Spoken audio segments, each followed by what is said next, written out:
How did Capcom's two major zombie games, Dead Rising and Resident Evil 7, come to be made in the first place?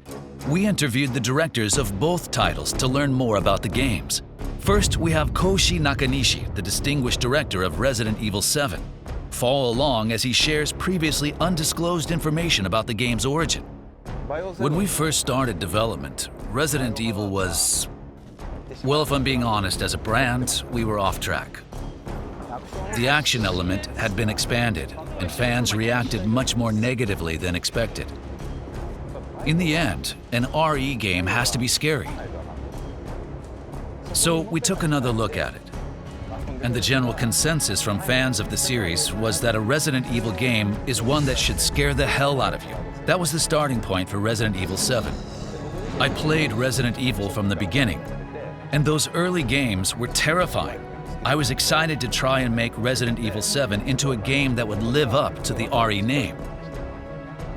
The fear-inducing Resident Evil that Nakanishi was after had a major impact upon its release. But the course that he chose was far from the path of least resistance. In order to make a fear-focused Resident Evil, many elements of the game had to be re-evaluated from scratch. Like the setting, characters, the game system. Anything that didn't induce fear had to change, and sometimes we threw the whole thing out. And in order to make it scarier, we decided to go with a first-person point of view. Up to that point, RE had been third-person perspective with the character on the screen. But when you're viewing the world from a safe distance behind a character, it's not as immersive and frightening. First person forces you to be up close and personal. And that's exactly what we were trying to accomplish. How did Kawano perceive the target audience for this game? We weren't sure whether to target a casual or core audience.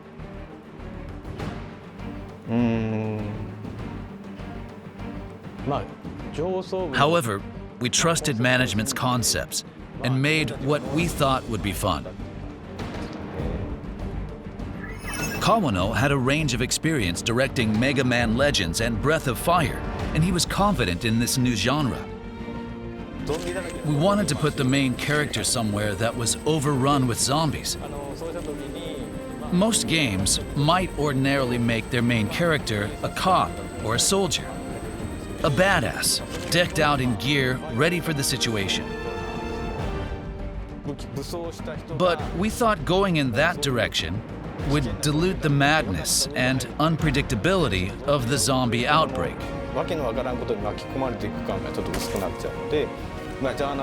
So, we made him a journalist.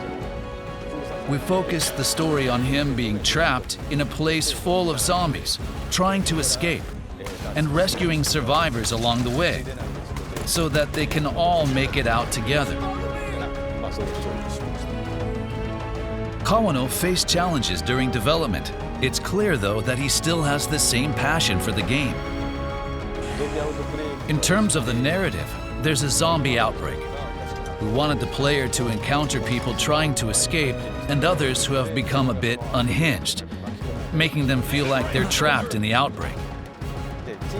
On the development team, we all felt like it was a fun game, but others who saw the game were kind of taken aback. Some even asked whether it was okay to make a game that was so violent. For a second, we started to doubt ourselves. Such an innovative project was bound to grapple with internal friction. But Kawano had a trump card to play: fan expectations. We previewed it at a game show and got mobbed. Players loved that you could use a parasol to kill zombies or put buckets on their heads. That's when I knew we'd done it. I still can't say whether it was targeting core or casual players, but everyone loves zombies, and being able to mess around with them in so many ways. I thought people in Japan and abroad would all like the game. However, RE4, a game without zombies, was released the year before. Was Dead Rising trying to dethrone the RE franchise? I think that makes Dead Rising one of the classics. Also, I think anything with zombies needs a sense of humor. A zombie outbreak is a disaster, but I think you need to laugh too. If there are laughs, you can have some tears as well. Resident Evil, on the other hand, is cooler. The main characters are very cool. Kawano's continued passion for the game was evident from his intensity. Shinji Mikami made the Resident Evil games, so of course they have a sense of humor. Giant dolls appear and walk around. But I think we really filled Dead Rising with a ton of ridiculous stuff. If you're looking for a clear answer to that question, in the context of this program, I think it's fair to say that Dead Rising is the classic zombie game. A lot of people played the game when it first came out, but it wasn't the easiest to play. Now that it's been made a little more accessible, I'm excited for those who didn't play or couldn't finish to have another chance. Each of the directors had different experiences, but we'd like to salute both for their innovative contributions. And finally, we managed to draw out an intriguing bit of information from director Nakanishi. We'll let him have the final comment. We're making a new Resident Evil. It was really difficult to figure out what to do after 7. But I found it. And to be honest, it feels substantial.